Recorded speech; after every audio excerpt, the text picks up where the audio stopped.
E é exatamente isso, gente. Estamos no verão, esse clima de calor intenso, combinado com praias lotadas, acaba se tornando o cenário ideal para a proliferação desse tipo de doença, né? No caso, as viroses. E quem vai bater papo com a gente agora, por isso, inclusive, para esclarecer, dar dicas, falar sobre sintomas, tratamento, quem está aqui comigo hoje é a médica pediatra Marcela Braz. Doutora, seja muito bem-vinda ao Ver Mais. Muito obrigada, Marina. Obrigada pelo convite.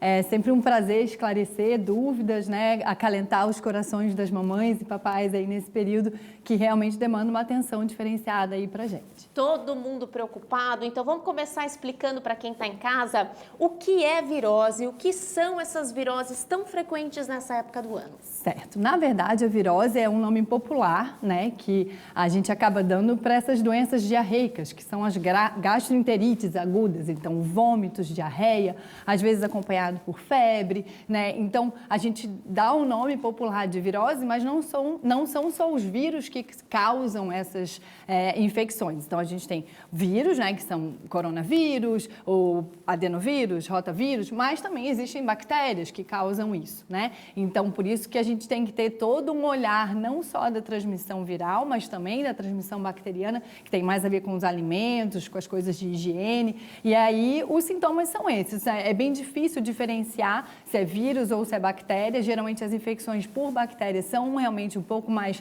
prolongadas, com sintomas mais preocupantes, né?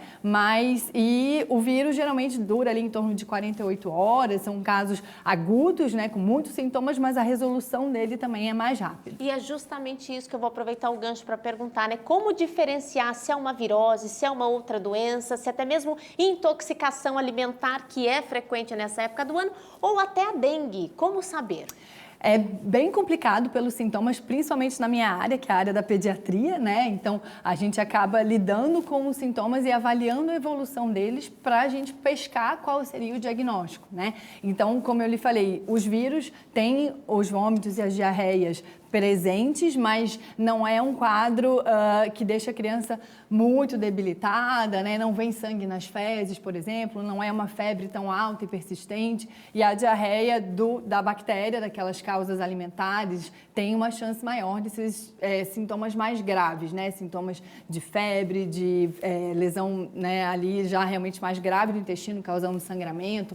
E aí, dengue, realmente, a dengue antes a gente brincava que a dengue era bem fácil de diagnosticar, mas agora dengue vem com dor de garganta, dengue vem com vômito e diarreia. É uma mistura, É uma né? mistura. A gente fica realmente... É um desafio para o médico, mas é importante a gente falar sobre esses sinais de alerta, é importante os pais saberem diferenciar o que é um quadro que dá para tratar em casa, o que é um quadro que realmente merece uma avaliação médica, e assim a gente vai desenhando aí a conduta de acordo com cada diagnóstico. E por que é tão frequente em crianças, né, essas viroses gastrointestinais? Mais até do que em muitos adultos.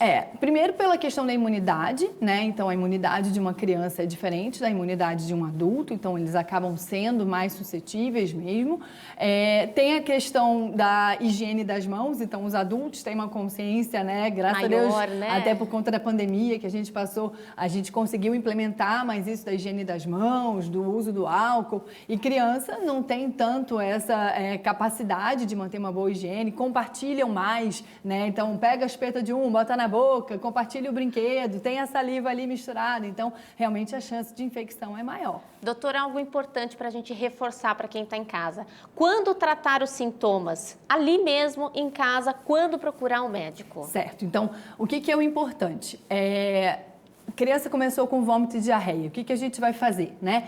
Primeiro, manter uma boa hidratação. O maior risco da virose, o maior risco dessas doenças é realmente a criança desidratar. Então, o que a gente tem que fazer? Caprichar na hidratação com líquidos autorizados, com os líquidos legais. Quem está amamentando, né, bebê que recebe leite materno, é para manter o leite materno.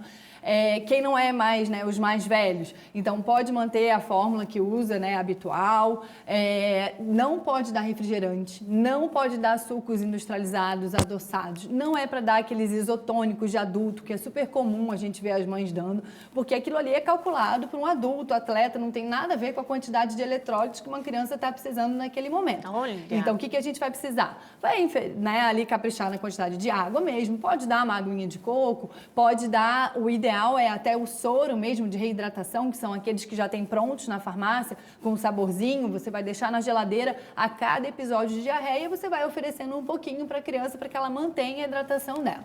O que são os sinais de alerta? Então, doutora, começou com a diarreia, comecei a dar ali, né, tá aceitando bem, a diarreia vai diminuindo ali a progressão ao longo dos dias, tudo bem, pode ficar em casa sem nenhum sinal de alarme.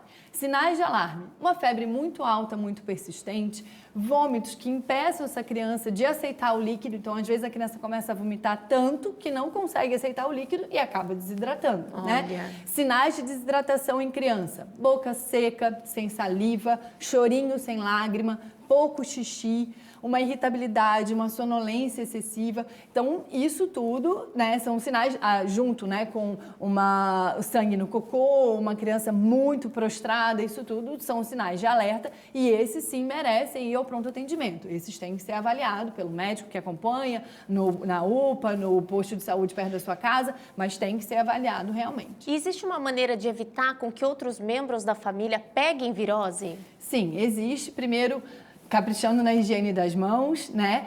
Não compartilhar utensílios, né? Então, às vezes as mães têm mania de dar comidinha ali pro bebê, bota na boca, vê se tá quente e tal. Então, esse compartilhamento. Na hora de fazer higiene, então, um bebezinho tá usando fralda e teve uma diarreia. Essa troca ali tem que ser o mais assim, pega a fraldinha, já bota no saquinho, joga fora e caprichar muito na higiene das mãos depois dessa troca, né?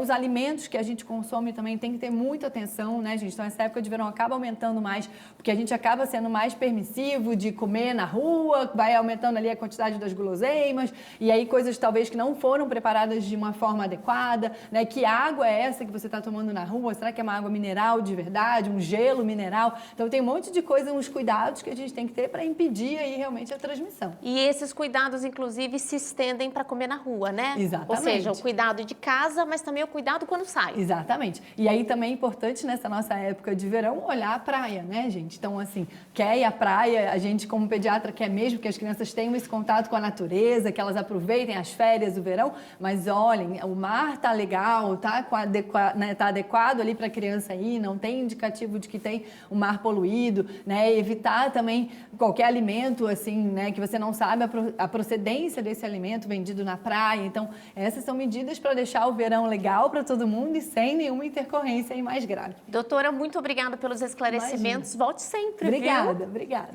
E a gente vai para um